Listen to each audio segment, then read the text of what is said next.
Hello friends, எல்லாம் எப்படி இருக்கீங்க? வெல்கம் டு கோவை அம்மு சமையல். இன்றைக்கி நம்ம கிச்சன்லேங்க கிச்சன் டிப்ஸ் அண்ட் ட்ரிக்ஸாக பார்க்க போகிறோங்க. கூடயே நம்ம வீட்டில் தொல்லை பண்ணிட்டு வர பள்ளி, கரப்பாம்பூச்சி, எலி, பெருச்சாளி இதுக்கு உண்டான டிப்பும் பார்க்க போகிறோங்க. இப்போ ஃபஸ்ட்டு டிப் என்னென்னு பார்க்கலாங்க. எப்பயுமே இந்த மாதிரி வீட்டில் சர்க்கரை வாங்கி ஸ்டோர் பண்ணி வச்சுருப்பாங்க. வாங்கும்போது நல்லா ஃப்ரெஷ்ஷாக இருக்குங்க. ஆனால் சில சமயங்களில் அதெல்லாம் தண்ணி விட்ட மாதிரி ஆயிருங்க. அந்த மாதிரி எல்லாம் இல்லாமல் இருக்கிறதுக்கு இந்த மாதிரி ஒரு 2-3 பீஸ் கிராம்பு மட்டும் போட்டு வச்சிங்கன்னா போதுங்க. சர்க்கரையெல்லாம் தண்ணியும் விடாதுங்க. அதே சமயத்தில் பார்த்தீங்கன்னா எறும்பு எதுவுமே வராதுங்க. கண்டிப்பாக இந்த டிப் உங்களுக்கு யூஸ்ஃபுல்லாக இருக்கும். அடுத்த டிப் என்னென்னு பார்க்கலாங்க. பாருங்கள், இந்த மாதிரி வெள்ளை ரவையெல்லாம் வாங்கி ஸ்டோர் பண்ணி வச்சுருப்போங்க. நம்ம என்ன தான் வெள்ளை ரவையை வறுத்து வச்சாலும் சில சமயங்களில் அதில் வண்டு புழு வந்துடுங்க. அந்த மாதிரி வராமல் இருக்கிறதுக்கு இந்த மாதிரி ஒரு 3 பீஸ் போல் கிராம்பு போட்டு வச்சுக்கலாங்க. போட்டு வச்சுட்டு அதுக்கப்புறம் நீங்கள் ஸ்டோர் பண்ணி வச்சிங்கன்னா நீங்கள் எப்படி வைக்கிறீங்க அதே மாதிரி இருக்குங்க. வெள்ளை ரவையில் கொஞ்சம் கூட கட்டி விழாதுங்க. அடுத்த டிப் பார்த்தீங்கன்னா, நார்மலாக நான் வீட்டில் சாப்பாட்டு அரிசி யூஸ் பண்ணுவாங்க.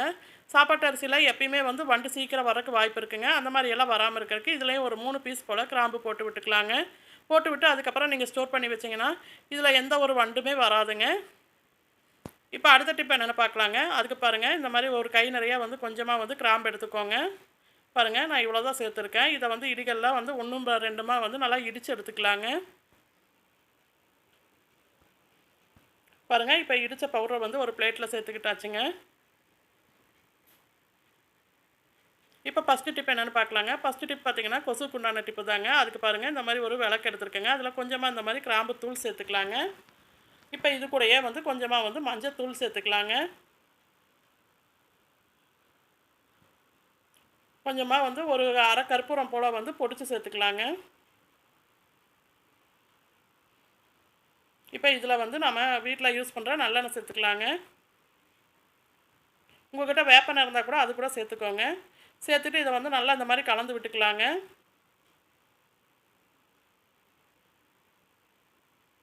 பாருங்கள், கலந்து விட்டுட்டு இந்த மாதிரி ஒரு திரி போட்டு நீங்கள் இதை தீபம் பருத்தி விட்டீங்கன்னா இதில் இருந்து வர வாசத்துக்கே கொசு எதுவுமே உங்கள் வீட்டுக்குள்ளே வராதுங்க.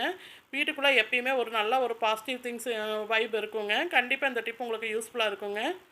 சிலருக்கு இந்த கொசு பற்றி ஆல் அவுட்டெல்லாம் அலர்ஜியாக இருக்குங்க. அந்த மாதிரி இருக்கிறவங்க இந்த மாதிரி நேச்சுரலாக இந்த மாதிரி ட்ரை பண்ணி பாருங்கள். பாருங்கள், இந்த மாதிரி தீபம் பருத்திட்டு உங்களுக்கு எங்கே கொசு தொந்தரவு அதிகமாக இருக்கோ அங்கே பெட்ரூம்லலாம் கொண்டு போய் இந்த தீபத்தை மாலை ஈவினிங் டைம் எப்பயுமே நீங்கள் போட்டு விட்டுட்டே ஏற்றி வச்சிங்கன்னா உங்கள் வீட்டில் உங்கள் வீட்டு பக்கம் ஒரு கொசு கூட வராதுங்க. இப்போ அடுத்த டிப் என்னென்னு பார்க்கலாங்க.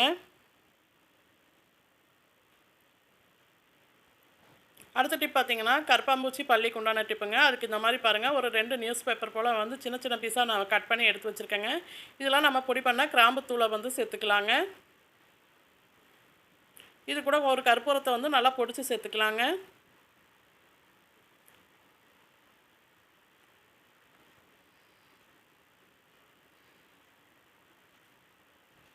பாருங்கள், இந்த மாதிரி சேர்த்துட்டு நான் வீடியோவில் காட்டுறேன் பாருங்கள். நம்ம சேர்த்துருக்கிற கிராம்பு கற்பூரமும் வெளியே வந்துடக்கூடாதுங்க. வராத மாதிரி இந்த மாதிரி நல்லா மடித்து எடுத்துக்கலாங்க.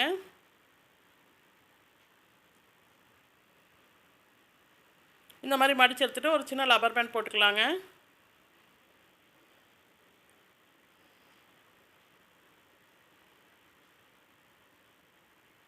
இதை எதுக்காக யூஸ் பண்ண போகிறோம்னு பார்த்தீங்கன்னா, நம்ம வீட்டில் அட்டகாசம் பண்ணிட்டு வர பள்ளி, கரப்பாம்பூச்சிக்கு உண்டானது தாங்க. பாருங்கள், இந்த மாதிரி ஒரு சின்ன ரப்பர் பேண்ட் எடுத்து போட்டு வச்சுக்கோங்க.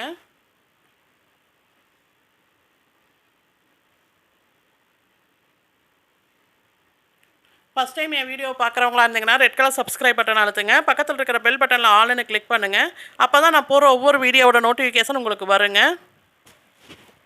பாருங்கள், இந்த மாதிரி எப்பயுமே அடுப்புக்கு கீழே இந்த மாதிரி ஒன்று வச்சு விட்டுட்டிங்கன்னா இதோட வாசத்துக்கே பள்ளி, கரப்பாம்பூச்சி எதுவுமே வராதுங்க. எப்பயுமே வாஷிங் மிஷின்லேருந்து ஒரு பேட் ஸ்மெல் வருங்க. அந்த மாதிரி எல்லாம் வராமல் இருக்கிறதுக்கு இதை போட்டு விட்டுருங்க. இந்த வாசனைக்கே பார்த்திங்கன்னா சுத்தமாக இதுலேயும் எந்த ஒரு பூச்சியும் வராதுங்க. வாஷிங் மிஷினும் நல்லா வாசமாக இருக்குங்க. இந்த டிப் உங்களுக்கு பிடிச்சிருந்தா என் வீடியோவுக்கு ஒரு லைக் பண்ணுங்கள். உங்கள் ஃப்ரெண்ட்ஸ் அண்ட் ஃபேமிலிக்கு ஷேர் பண்ணிவிடுங்க. இப்போ அடுத்த டிப் என்னென்னு பார்க்கலாங்க. அடுத்த டிப்புக்கு பார்த்தீங்கன்னா பாருங்கள், இந்த மாதிரி ஒரு பாத்திரம் அடுப்பில் வச்சுருக்கேங்க. ஒரு 2 டம்ளர் போல் தண்ணி சேர்த்துக்கலாங்க. இப்போ இதில் பார்த்தீங்கன்னா வெங்காயம், பூண்டு தோலை சேர்த்து விட்டுக்கோங்க. பாருங்கள், இந்த மாதிரி வெங்காயம், பூண்டு தோலை நல்லா சேர்த்து விட்டுக்கலாங்க. எப்பயுமே பூண்டு தோல், வெங்காயத்தோலெல்லாம் நம்ம தூக்கி தூர தான் வீசுவாங்க. இனிமேல் தூர வீசாமல் இந்த மாதிரி யூஸ்ஃபுல்லான டிப்புக்கு யூஸ் பண்ணிக்கோங்க. பாருங்கள், இது கூட ஒரு 2 பூண்டையும் நான் தட்டி சேர்த்துக்கிறேங்க. இது கூட நம்ம இடித்து வச்சுருக்கிற கிராம்பு தூளையும் சேர்த்துக்கலாங்க. சேர்த்துட்டு ஒரு 5 நிமிஷம் மீடியம் ஃப்ளேமில் வச்சு நல்லா கொதிக்க விடலாங்க. பாருங்கள் இந்த மாதிரி நல்லா வந்து கொதிக்க வச்சுக்கோங்க. பாருங்கள் இந்த மாதிரி ஒரு 5 நிமிஷம் வந்து நல்லா கொதிக்க வைங்க. இது கொதிக்கும் போதே பார்த்தீங்கன்னா இந்த வெங்காயம் பூண்டோட நம்ம கிராம்பு சேர்த்துருக்கறனால நல்ல ஒரு வாசனையாக இருக்குங்க. இப்போ பாருங்கள் ஒரு 5 நிமிஷம் நல்லா கொதிச்சிருச்சு. இப்போ ஒரு பிளேட் போட்டு மூடி வச்சிடலாங்க. நல்லா சூடு ஆறட்டும். ஆறின பிறகு பார்க்கலாங்க. பாருங்கள் இப்போ நல்லாவே சூடு ஆறிடுச்சுங்க. இந்த வெங்காயத்தோடு கிராம்பெல்லாம் சேர்த்தனால இதை நல்லாவே வந்து இதோட தண்ணியில் வந்து இறங்கியிருக்கு பாருங்கள்.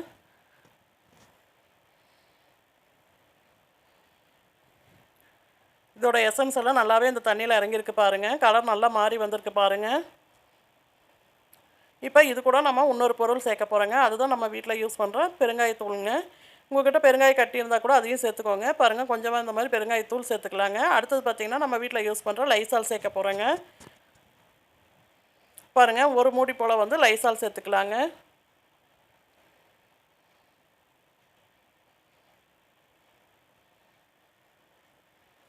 இப்போ லைசால் சேர்த்தாச்சுங்க. இப்போ ஒரு ஸ்பூன் வச்சு நல்லா வந்து கலந்து விட்டுக்கலாங்க.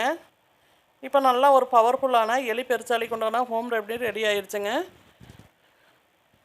இது எல்லாமே நம்ம வீட்டில் இருக்கிற பொருள் தாங்க. எதுவுமே நம்ம கடையில் போய் வாங்க தேவையில்லைங்க. நம்ம வீட்டு சமையல் கட்டில் இருக்கிற பொருளை வச்சு ஈஸியாக ரெடி பண்ணிக்கலாங்க. இந்த மாதிரி ஒரு சின்ன ஜூஸ் பாட்டில் எடுத்துக்கோங்க. அதில் வந்து இப்போ நம்ம ரெடி பண்ணியிருக்கிற லிக்யூடை வந்து சேர்த்துக்கலாங்க.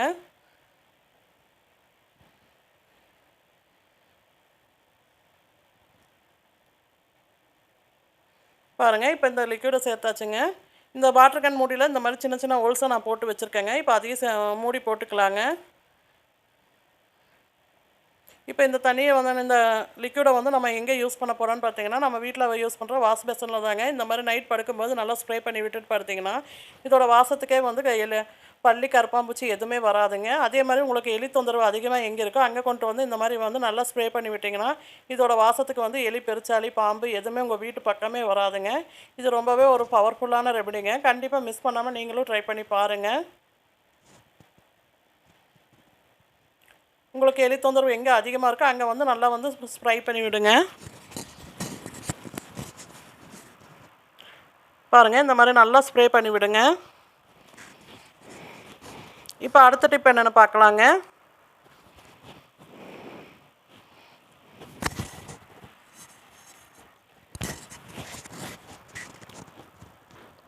அடுத்த டிப் பார்த்தீங்கன்னா வீட்டில் எப்பயுமே வந்து இந்த குட்டி குட்டி எறும்பெல்லாம் அதிகமாக இந்த செவுறு ஓரங்களில் வருங்க. அதுக்குண்டான டிப்பு தாங்க. அதுக்கு பாருங்கள் இந்த மாதிரி கொஞ்சமாக கிராம்பு தூள் எடுத்துருக்கேங்க.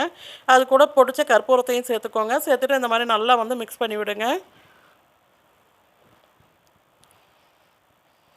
பாருங்கள் எப்பயுமே இந்த அடுப்புக்கு கீழே வந்து இந்த சமையல் கட்டு ஓரங்கள் எல்லாம் இந்த மாதிரி குட்டி குட்டி எறும்பெல்லாம் அதிகமாக வருங்க. அந்த எறும்பு வராமல் இருக்கிறதுக்கு இந்த மாதிரி கொஞ்சமாக வந்து தூவி விடுங்க. இப்படி தூவி விடும்போது என்ன ஆகும்னு பார்த்தீங்கன்னா இதோட வாசத்துக்கே வந்து எறும்பு வராதுங்க. பாருங்கள் இந்த மாதிரி எல்லா பக்கமும் வந்து நல்லா போட்டு விடுங்க. அதே மாதிரி இந்த செவுறு ஓரங்களையும் இந்த டைல்ஸ் ஓரங்கள்லேயும் வந்து இந்த மாதிரி நல்லா போட்டு விடுங்க. இதோட வாசத்துக்கு பல்லி கரப்பான்பூச்சி கூட கொஞ்சம் சுத்தமாக வராதுங்க. கண்டிப்பாக இந்த டிப் உங்களுக்கு யூஸ்ஃபுல்லாக இருக்கும். ட்ரை பண்ணி பாருங்கள். இந்த டிப் உங்களுக்கு பிடிச்சிருந்தா லைக் பண்ணுங்கள், ஷேர் பண்ணுங்கள், கமெண்ட் பண்ணுங்கள். கோவை அம்மு சமையலை வந்து சப்ஸ்கிரைப் பண்ணுங்கள்.